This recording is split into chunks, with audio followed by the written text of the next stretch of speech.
Chers amis, je suis tellement heureux de vous retrouver aujourd'hui pour continuer notre aventure avec le Sacré-Cœur tout au long de ce carême. Et aujourd'hui, j'aimerais vous présenter une figure de sainteté, celle de la bienheureuse Mère Marie du Divin Cœur. Peut-être que ce nom ne vous dit rien, et effectivement, je ne m'explique pas qu'elle ne soit pas plus connue, parce que son rôle dans l'histoire de l'Église et dans l'histoire de la dévotion au Sacré-Cœur est absolument vertigineux.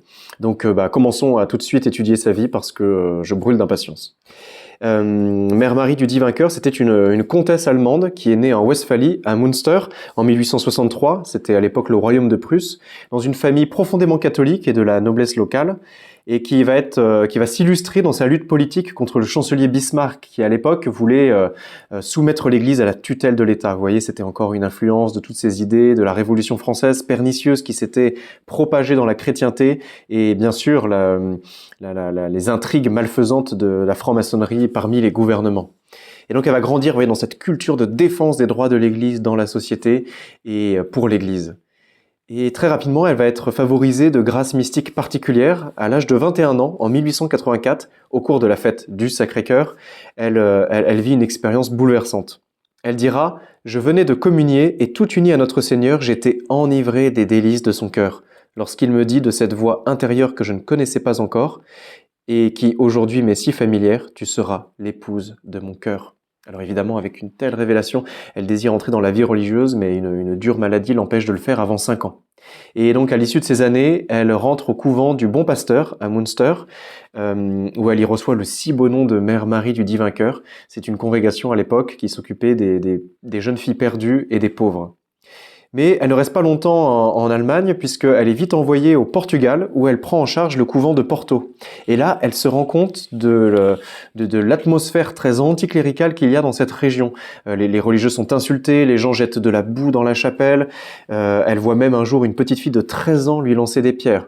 Donc la situation est grave et elle se demande quel peut être le remède face à ça pour la conversion de tous ces malheureux et pour la protection de ces religieuses. Et elle pense bien sûr à la consécration au Sacré-Cœur. Et donc elle décide de consacrer tout son couvent, sa communauté au Sacré-Cœur, en reconnaissant qu'il en est le maître et qu'il doit y régner. Et là, à partir de ce moment-là, il y aura encore d'autres épreuves, mais le couvent va avoir un rayonnement extraordinaire, le nombre des pensionnaires va doubler en quelques mois. Mais le Seigneur voulait la préparer à une mission beaucoup plus grande encore. Un jour, en octobre 1896, il lui révèle ceci. Des assauts perfides se machinent dans l'ombre contre l'Église. Et là, elle voit une image d'une meute de loups furieux et elle comprend, il lui semble alors qu'il s'agit de francs-maçons déguisés en catholiques militants. Je ne sais pas si vous vous rendez compte de cette révélation, à quel point c'est effrayant et à quel point c'est d'actualité aussi pour nous aujourd'hui.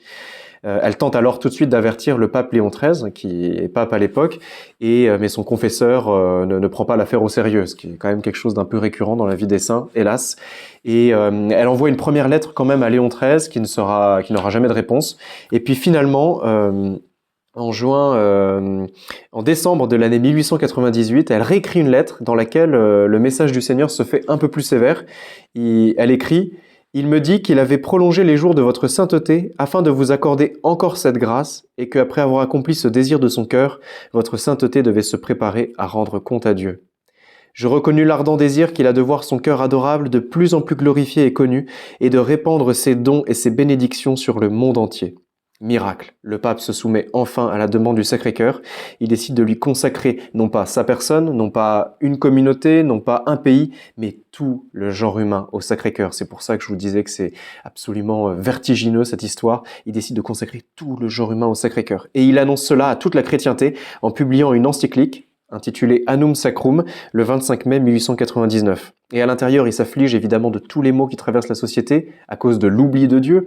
Et il dit « Voici que de nos jours se présente à nos regards un autre présage favorable et tout divin, c'est le cœur très sacré de Jésus, surmonté d'une croix, brillant au milieu des flammes.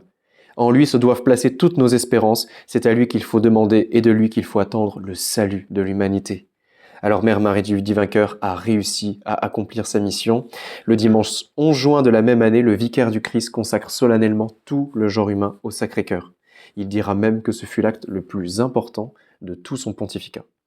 Notre bienheureuse meurt en paix quelques jours auparavant, après avoir embrassé une image du Sacré-Cœur et son crucifix. Et cet acte de consécration, aujourd'hui, est censé être renouvelé par tous les prêtres dans toutes les paroisses lors de la fête du Christ Roi. Parce qu'en définitive, le règne du Christ, c'est le règne de son Sacré-Cœur qui désire que tous les cœurs de tous les hommes, de toutes les époques et de toutes les nations lui soient offerts. Alors pour nous, puisque nous n'avons que notre cœur pour l'instant en premier lieu à rendre compte, eh bien préparons-nous par tout ce carême à le purifier, à le mortifier, afin qu'il puisse être présenté à Dieu à Pâques et qu'ainsi il puisse lui être agréable pour l'éternité.